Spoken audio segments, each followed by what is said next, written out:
Hello everyone, this is Deepak here. I just wanted to share one more video with all of you guys. तो guys आज मैं आपको ये बताने वाला हूँ कि सब्जेक्ट क्या होता है, सब्जेक्ट को ढूंढते कैसे हैं, क्या हमें रूल्स याद रखने हैं जब हमें सब्जेक्ट देखना है. बिकॉज कई बार क्या होता है हमें यही नहीं पता होता वो किसके अकॉर्डिंग वर्ब लग रहा है. और अगर हमें यही नहीं पता कि हमारा सब्जेक्ट सिंगुलर है, प्लूरल है, किसके अकॉर्डिंग वर्ब्स लगानी है, कैसे लगानी है, तो कई बार हम बहुत बुरा फंस जाते हैं और we mark the wrong answer in paper. तो पहले मैं बहुत सिंपल सिंपल लूंगा और मैं 15 क्वेश्चन लूंगा गाइस. मैंने थोड़े क्वेश्चन लिख दिए हैं पहले से ही, तो मैं लगभग 8 10 15 क्वेश्चन तक देखता हूँ, जाता हूँ और उसमें आपको समझाने की कोशिश करता हूँ. गाइस सब्जेक्ट वो होता है जो वर्ब वाले काम को कर रहा होता है, यानी ही इज द डूअर. और अगर मैं बोलूँ तो कहीं ना कहीं अगर वर्ब का जो एक्शन हो रहा है वो कौन कर रहा है, वो आपका सब्जेक्ट कर रहा होता है. जैसे यहाँ पे प्लेइंग है तो प्लेइंग को कौन कर रहा है, राम कर रहा है. तो यहाँ पर राम मेरा क्या हो गया, सब्जेक्ट हो गया. राम एक सिंगुलर सब्जेक्ट है तो मैंने इज लगा दिया. ठीक है ना. अब देखो अगले में मुझे देखना है कि क्या है, कौन मेरा सब्जेक्ट है. तो गाइस कौन स्टैंडिंग है वहां पर, ब्यूटीफुल गर्ल. तो ब्यूटीफुल तो मॉडिफायर है, यानी उसको डिफाइन कर रहा है, लेकिन कौन है एक्चुअल में सब्जेक्ट. एक्चुअल में मेरा सब्जेक्ट जो है वो गर्ल है. तो गर्ल के अकॉर्डिंग जो है मैं यहां पर आंसर लगाऊंगा इज. अगर मैं यहाँ पे गर्ल्स कर दूं तो ये आर हो जाएगा, इसमें कोई दो और राय नहीं है. अब जो असली कहानी है वो थोड़ी सी नीचे है और ये पेपरों में बहुत ज्यादा आ चुकी है और आती भी है. अगर मेरे पास बीच में एंड है, यहां पर देख लीजिए, अगर मेरे पास बीच में एंड है, ये मैं रूल लिख रहा हूं, रूल नंबर 1 लिख लीजिए इसको. ठीक है. अगर एंड है तो ये ध्यान रखना जितने हैं वो सारे सब्जेक्ट्स माने जाते हैं, यानी ऑल सब्जेक्ट्स होते हैं. अगर कोई 2 3 4 जितने भी सब्जेक्ट एंड से जुड़ रहे हो तो वो सारे सब्जेक्ट्स माने जाते हैं. अगर कोई आपको पूछे राम एंड हिज फ्रेंड्स में सब्जेक्ट कौन है, तो राम भी है गाइस और हिज फ्रेंड्स भी है. तो जब आपको वर्ब पिक करनी है तो वर्ब पिक करने के लिए आपको दोनों को इक्वल वेटेज देना है, राम को भी और हिज फ्रेंड्स को भी. तो इसका मतलब अगर राम और हिज फ्रेंड्स अगर उसके हैं तो यहां पर आपको क्या लगाना पड़ेगा, आर लगाना पड़ेगा, ये ध्यान रखिए. लेकिन दूसरा रूल क्या कहता है, दूसरा रूल कहता है कि अगर आपके पास और या नॉर है या फिर नॉट ओनली बट ऑल्सो है, नॉट ओनली बट ऑल्सो है, ध्यान रखना. इसको रूल नंबर 2 लिख लो यार, मैं बाद में भी वो डिटेल में लिखूंगा ऊपर, तो पहले बस ये समझा देता हूं फिर डिटेल में लिखूंगा. चलिए, तो रूल नंबर 1 कहता है एंड है तो सारे सब्जेक्ट्स होंगे. रूल नंबर 2 कहता है अगर और नॉर है, नॉट ओनली बट ऑल्सो है, तो ध्यान रखना वर्ब के पास वाला, यानी इसको आप ऐसे लिख लीजिए, नियरेस्ट. यानी नियरेस्ट मतलब जो वर्ब के नजदीक दिखाई दे उसके अकॉर्डिंग वर्ब लगा दीजिए. तो अगर यहां पर आपके पास और आया है बीच में, तो इसका मतलब जो वर्ब के पास है उसी की वैल्यू है. तो यहां पर राम की वैल्यू नहीं है, ये ध्यान रखिए. यहां पर किस सब्जेक्ट की वैल्यू है गाइस, हिज फ्रेंड्स की. और अगर हिज फ्रेंड्स की वैल्यू है तो ये ध्यान रखना इज नहीं आएगा, क्या आंसर आएगा, आर आएगा. ठीक है. पहला रूल एंड था तो सारे सब्जेक्ट होने थे, और नॉर या नॉट ओनली बट ऑल्सो में वर्ब के पास वाला आपको सब्जेक्ट ढूंढना है. और गाइस अगर इन दोनों के अलावा तीसरी कोई भी सिचुएशन हो, जिसको मैं बोलता हूं थर्ड सिचुएशन, कोई भी थर्ड सिचुएशन हो, तो ध्यान रखना हमेशा फिर फर्स्ट वाला सब्जेक्ट होता है. अगर इनके अलावा कोई भी थर्ड सिचुएशन हो तो फिर कौन सा सब्जेक्ट होता है, फर्स्ट वाला सब्जेक्ट होता है, ये ध्यान रखिएगा. यानी अगर राम के साथ बीच में आया है एज वेल एज, तो गाइज ना तो ये एंड बन पा रहा है और ना ही ये और नॉर बन पा रहा है, दोनों में से कुछ भी नहीं है. तो यानी ये कोई थर्ड सिचुएशन है, और थर्ड सिचुएशन में हमेशा आपको पहले वाले को वेटेज देना है. तो यहां पर राम मेरा सब्जेक्ट है. Ram as well as his friends. कोई ऐसा एग्जाम नहीं होगा गाइस जिसमें ये क्वेश्चंस ना आए हो, तो ये ध्यान रखना. यहां पर अगर आपने दोनों को सब्जेक्ट मान लिया, आपका आंसर पेपर में गलत होगा, ये ध्यान रखना. यहां पर सिर्फ राम है सब्जेक्ट, ये ध्यान रखिए. हिज फ्रेंड्स की यहां पर वैल्यू नहीं है, तो राम के अकॉर्डिंग क्या आ जाएगा, इज। राम के अकॉर्डिंग क्या आ जाएगा, इज। ऐसे यहां पर along with है गाइस, along with में भी ध्यान रखना, क्योंकि ये थर्ड सिचुएशन है, तो थर्ड सिचुएशन में सिर्फ किसकी वैल्यू है, राम की वैल्यू है। ठीक, यहां पर हिज फ्रेंड्स की कोई वैल्यू नहीं है, तो उसके अकॉर्डिंग क्या आ जाएगा, इज।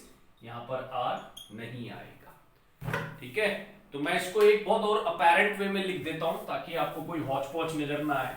जल्दी से मैं इसमें एक अपैरेंट वे में आपको क्लैरिटी दे देता हूं कि आपको क्या ध्यान रखना है, और फिर 2 3 4 बातें और ध्यान रखनी है। अगर उसको आप ध्यान रख लेते हैं गाइस, तो मुझे लगता है कि चीजें बहुत आसान हो जाएंगी। जैसे मैंने अगर सेंटेंस लिख दिया, राम एंड हिज फ्रेंड्स, तो गाइस एंड आने की वजह से दोनों को वैल्यू दे दो, तो यहां पर क्या लगा दो, आर। राम और हिज फ्रेंड्स।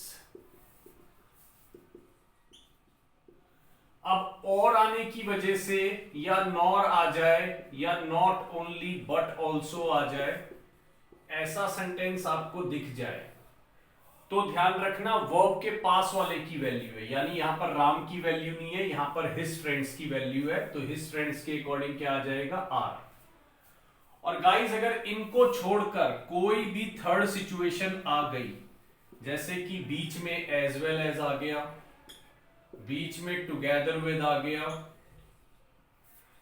ठीक है, बीच में along with आ गया, कोई भी ऐसा वर्ड आ गया बीच में जो उन दोनों में नहीं है, तो उस केस में आपको जो वैल्यू देनी है फिर वो फर्स्ट सब्जेक्ट को देनी है, ये ध्यान रखना। उस केस में आपको फिर किसको वैल्यू देनी है, फर्स्ट सब्जेक्ट को वैल्यू देनी है। जैसे मैं एक एग्जांपल ले लेता हूं guys, I along with my friends। कोई यहां पर पूछे यार सब्जेक्ट कौन है, आई along with my friends, तो गाइज ये ध्यान रखना इसकी वैल्यू नहीं है, ये ध्यान रखिए, सिर्फ और सिर्फ किसकी वैल्यू है, आई की। तो उसके अकॉर्डिंग आपको यहां पर क्या चूज करना पड़ेगा, M.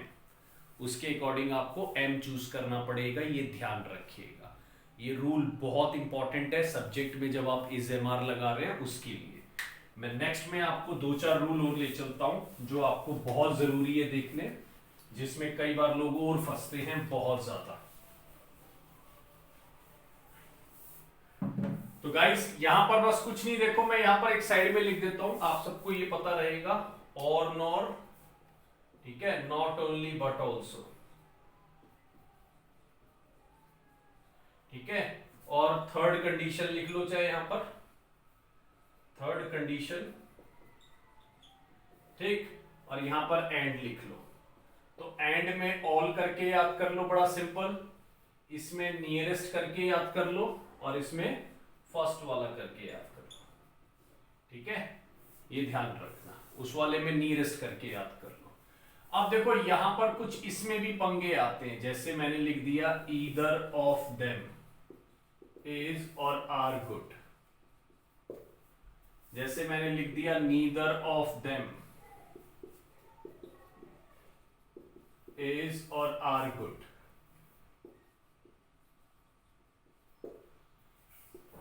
Each of the girls is or are good, ठीक है, जैसे मैंने एक लिख दिया each boy and girl is or are good, और मैंने लिख दिया each boy and each girl is or are good, ठीक है, ये ध्यान रखिए। अब मुझे ये देखना है कि मेरे यहां पर सब्जेक्ट कौन है, किसके अकॉर्डिंग क्या बन रहा है, और कैसे आपको वो उठाने हैं, ठीक गाइस। एक तो पहली चीज ध्यान रख लेना, जो भी प्रेपोजिशन के साथ लगकर आ जाए वो आपके सब्जेक्ट का पार्ट नहीं होगा, ध्यान रख लेना, फिर बोल रहा हूं, जो प्रेपोजिशन के साथ लगकर आ जाए वो आपके सब्जेक्ट का पार्ट नहीं होगा। जैसे मैंने आपको बोल दिया वन ऑफ दी बॉयज, तो गाइज ये वन ऑफ दी बॉयज है, तो ये ऑफ दी बॉयज कभी आपका पार्ट नहीं हो सकता सब्जेक्ट का। प्रेपोजिशन से जुड़ी हुई चीजें आपके सब्जेक्ट का पार्ट नहीं होती। यहां पर कौन है? वन।